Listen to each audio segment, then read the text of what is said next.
Building a new high-speed railway right through the heart of Britain is no small task. This massive project promises to boost the economy, enable low-carbon travel, increase train capacity, and feature some of the fastest trains on the planet. Starting in London, it stretches through and under the beautiful English countryside to the Midlands, and perhaps even further one day. However, constructing HS2 has been anything but smooth. It repeatedly went over budget, faced numerous delays, and stirred up plenty of controversy. What was once seen as a unifying project now divides opinion.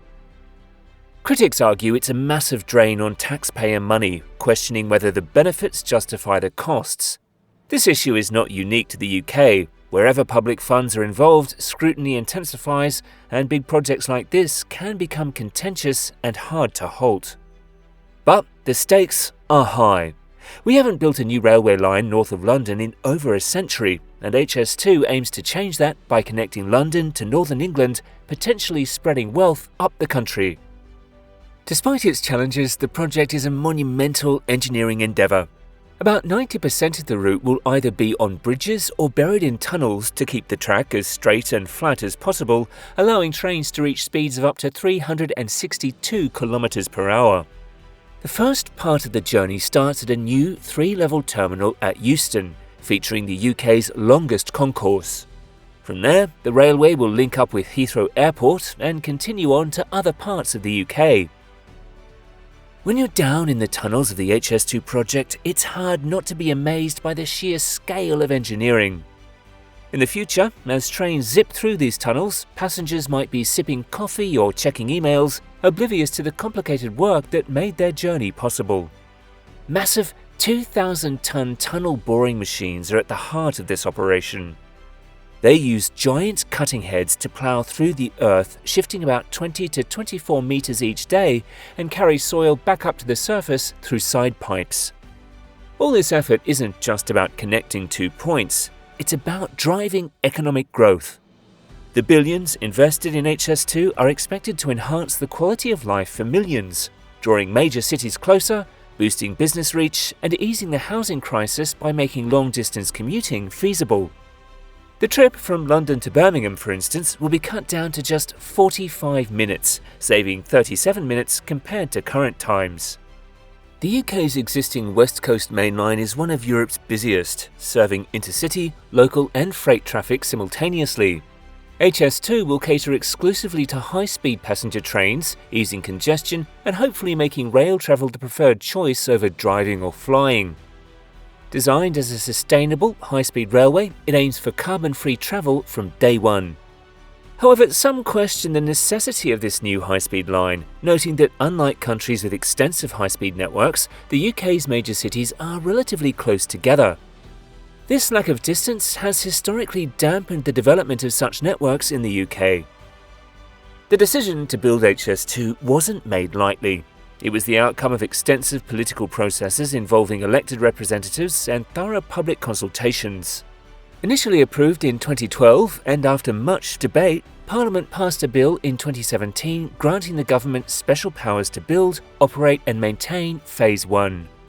When Boris Johnson became Prime Minister in 2019, he continued the project's momentum, confirming the government's commitment to HS2 with the initiation of Phase 2A in 2021. The initial budget for HS2 was set at $42 billion. While combining a huge budget with the UK's historic railway routes might seem like a recipe for success, HS2 hasn't unfolded as planned, and public sentiment is largely negative. As of May 2022, only 7% of Brits were strongly in favour of HS2, compared to 19% strongly opposed. So what changed from the time HS2 was pitched as a clear benefit to now? The ambitious vision of transforming travel is now colliding with the tough realities of execution. Many people are upset over the chosen route, as residents and businesses have been displaced, and some have seen their property values plummet due to compulsory purchase notices and the start of heavy construction. These tough decisions, like the extensive demolitions near Euston to clear space for the station, are examples of the disruptions along the route. Some property owners feel they've been unfairly compensated, while the project's environmental impact has also sparked major controversy. Despite efforts to protect ancient woodlands and a plan to plant 7 million new trees, the loss of 24 hectares of habitat, about 34 soccer pitches, is significant. Despite claims that HS2 will ultimately create more wildlife habitats than it displaces, and that it adheres to stringent environmental standards, the project's costs have increased far beyond initial estimates. Originally budgeted at $42 billion in 2012, costs had risen to $71 billion by 2015 and were estimated at around $112 billion by 2019. Today, the government estimates the cost to be between $92 and $125 billion, with potential future pressures that could increase this further.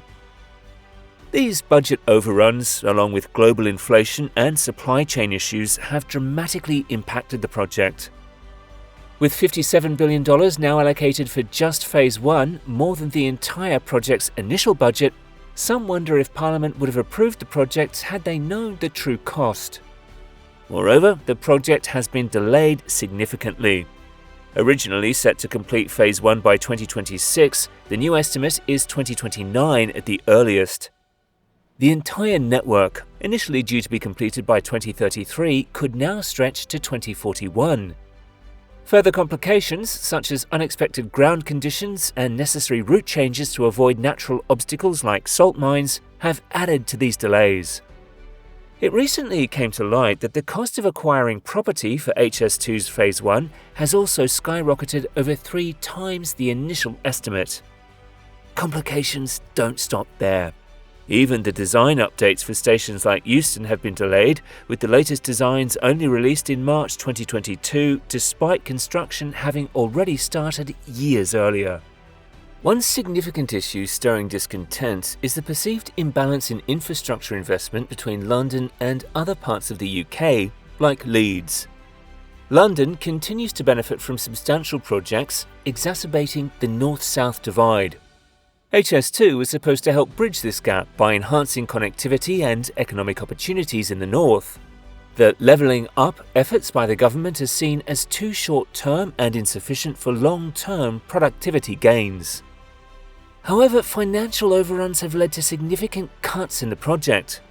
The original plan to extend HS2 all the way to Leeds and integrate it with the Northern Powerhouse Rail has been drastically scaled back.